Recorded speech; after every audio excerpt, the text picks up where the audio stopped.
श्रीमद् भागवत कथा भी भादों में ही सुनाई गई। ये भादों का महीना बड़ा ही श्रेष्ठ कहा गया है। ठीक 12 बजे शुक्ल पक्ष द्वादशी तिथि, ठीक 12 बजे भगवान नारायण के कार्य सिद्धि के लिए माता अदिति के महल में आज वामन भगवान का प्राकट्य हुआ है। इतने सुंदर है वामन भगवान की झांकी। वामन अंगुल के हैं, छोटा सा मुख है, छोटी सी गुरबा है, छोटा सा मुखारविंद है,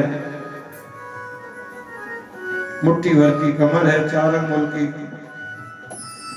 गर्दनी है, मोती जैसे जाम है, टमाटर जैसे गाल है, बिंब फिल जैसे होठ हैं। ऐसा सुंदर वामन भगवान का रूप उसे देख करके बड़े विस्मित हो रहे हैं। और उनसे ऐसा सुंदर झांकी को देख करके मिलकर के उन्होंने उनको जब भिक्षा के लिए देने लगे तो वन की भिक्षा में ऐसे नहीं, त्रिलोकी चाहिए हमें, तब हम तुम्हें जाने। त्रिलोकी को भिक्षा में ला करके हमें दो तो हम मानेंगे। तो वामन भगवान ने राजा बलि के महल यज्ञ मंडप में गए हैं। जैसे ही राजा बलि के यज्ञ मंडप में पहुंचे तो राजा बलि देख करके तो बड़े आश्चर्यचकित हो गए। इतना सुंदर वामन अंगुल का छाता हाथ में लिए हुए हैं और वामन भगवान को देख करके बड़े लगता है आज मेरे यज्ञ मंडप में साक्षात सूर्य भगवान आ रहे हैं। शुक्राचार्य कहने लगे, राजन ऐसा सुंदर बालक तो हमने भी नहीं देखा, सूर्य नहीं तो चंद्रमा तो जरूर है, इतना सुंदर बालक हमने भी नहीं देखा। राजा के यज्ञ मंडप में पहुंच आए और देख करके राजा बलि कहता है, भगवान मैं आपको क्या दे दूं? अगम कांचनम, तुमको 10-5 गांव दान में दे दूं? है तुम्हारा विवाह नहीं हुआ तो विवाह करा दूं? कुछ मांगो तो सही। वामन भगवान कुछ बोलते ही नहीं। गुरुजी से बोला, गुरुजी ये बोलते क्यों नहीं? बोले देखता नहीं है हाथ में माला चल रही है, बोलेंगे कैसे? बलि के मन में और श्रद्धा जागृत हो गई कि भगवान आप मांगो तो सही। कितनी देर में भगवान ने माला पूरी कर ली और कहा, राजन देखिए हम तो नितांत त्यागी हैं, एक पैसा भी आज तक किसी से दान में नहीं लिया। और तुम्हारे बारे में मैंने सुना है तुम्हारे पूर्वज इतने दानी हुए और तुम भी कोई दान की बात करते हो, तो इसमें कोई आश्चर्य की बात नहीं है, कोई आश्चर्य की बात नहीं है। लेकिन मैं दान नहीं ले सकता। राजा बलि कहते हैं, भगवान अगर आपने कुछ दान नहीं लिया तो लोग यही कहेंगे त्रिलोकी के राजा के पास में वामन भगवान मांगने के लिए आया और खाली हाथ चला गया। वो देखो राजन, अगर आप कह रहे हो, देखो नेम ये है कि हम ज्यादा ले नहीं सकते, ज्यादा ले नहीं सकते, और नहीं लेते तो तुम्हारे मन को कष्ट होता है, और ज्यादा लेंगे तो हमारा नेम बिगड़ जाएगा। तो कोई बीच का रास्ता ऐसा निकाल देते हैं, मेरा नेम भी ना बिगड़े और तुम्हारे मन को तकलीफ भी ना हो, तुमको संतुष्टि हो जाए। तो बोले कहो भगवान क्या दे दूं? गांव कांचना 2-4 गांव दे दूं, ब्याह करा दूं? तो भगवान कहते हैं पहले ब्याह ही करा दो। तो राजन आप तो बहुत अच्छे, ब्याह करा देंगे, फिर विवाह हो गया तो बाल गोपाल होंगे? हाँ बिल्कुल होंगे।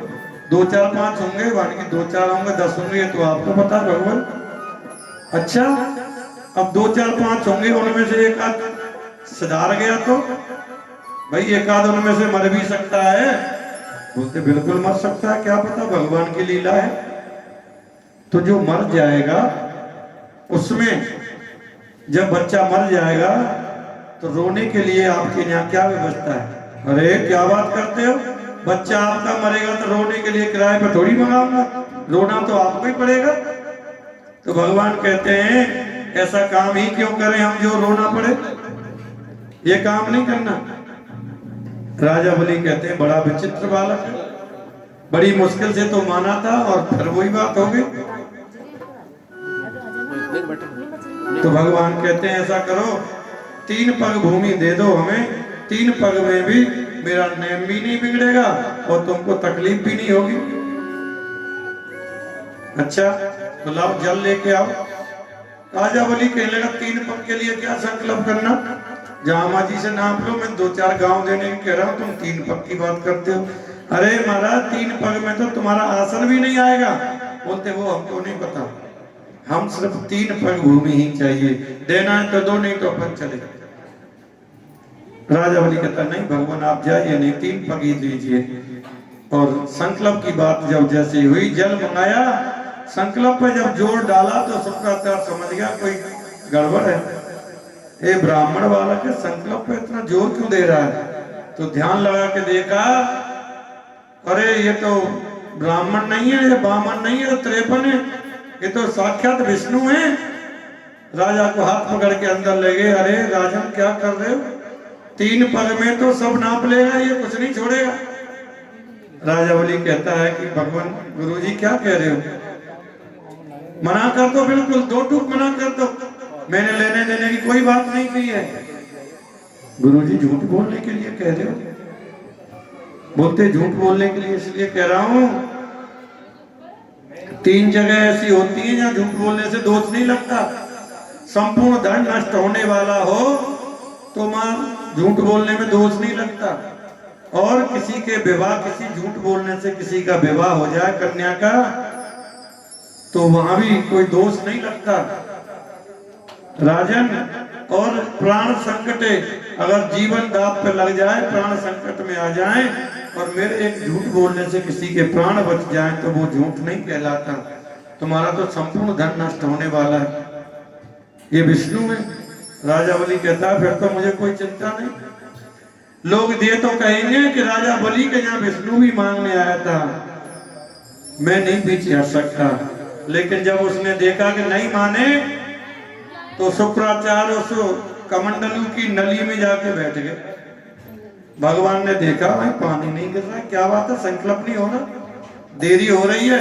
उन्होंने कुशा निकाली अपने आसन से और उसमें ऐसे मारी तो शुक्राचार्य की कहा गोविंदाय नमो नमः। भगवान ये कहना चाह रहे हैं गुरु एक दृष्टि वाला होना चाहिए, गुरु 2 दृष्टि वाला नहीं होना चाहिए। भेद बुद्धि अभेद बुद्धि नहीं होनी चाहिए। ये मेरा शिष्य है, इसको बढ़िया प्रसाद, ये मेरा शिष्य नहीं है, इसको हल्का प्रसाद, ये भेद बुद्धि नहीं होनी चाहिए। गुरु एक दृष्टि वाला होना चाहिए।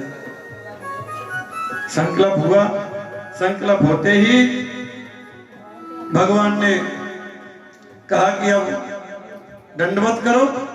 राजा बलि ने जैसे ही दंडवत किया तो भगवान ने विकराल रूप धारण कर लिया। बोले विराट भगवान की जय। 2 पैर में ही संपूर्ण ब्रह्मांड को नाप लिया और ब्रह्मलोक में जो चरण गया, ब्रह्मा जी ने भगवान विष्णु के चरण को धोया, उसी चरण को कमंडलू में रखा, वही गंगा मैया है। और राजा बलि ने ऊपर उठ के देखा तो जहां पर उनका सिर था वहां तो भगवान के चरण। राजा बलि को तो उनका मुखारविंद दिखाई नहीं देता। तो भगवान ने कहा राजन 3 पग का संकल्प हुआ, 2 पैर मिले, अब तुम्हारा धन फल सब समाप्त हो गया, कुछ नहीं बचा है। अब बोलो क्या करना है। संकल्प करने के बाद संकल्प पूरा नहीं होता, वो दंड का अधिकारी है। बोलो क्या किया जाए। तो राजा बलि ने कहा भगवान एक बात बताओ, धन बड़ा होता है कि धन का मालिक बड़ा होता है। भगवान कहते हैं धन का मालिक तो 100 गुना बड़ा होता है। तो भगवान मेरे सिर पर पैर रखा, तीसरा पैर भगवान ने राजा बलि के सिर पर रखा। 3 पग भूमि का जो संकल्प था वो पूर्ण हुआ। भगवान बड़े प्रसन्न हुए, कहा बलि छलने तो मैं तुझे आया था, लेकिन तेरी भक्ति ने तो मुझे छल दिया। अगर कोई जीव होता और कोई होता तो ये कहता अरे भाई जिस वक्त संकल्प हुआ तब तो तुम 3 बिलांद के थे, नापने के वक्त उतने लंबे चौड़े हो गए, मैंने ठेका ले रखा है तुम्हारा। जितने बड़े संकल्प को लिया था उतने बड़े होके नाप लो, कौन मना करता है। लेकिन ये बुद्धिमानी बलि ने नहीं दिखाई भगवान के सामने। कहता है भगवान सब कुछ आपका ही तो है, आपने दिया था, आपने ले लिया, आपकी कृपा। भगवान बड़े प्रसन्न हो रहे हैं।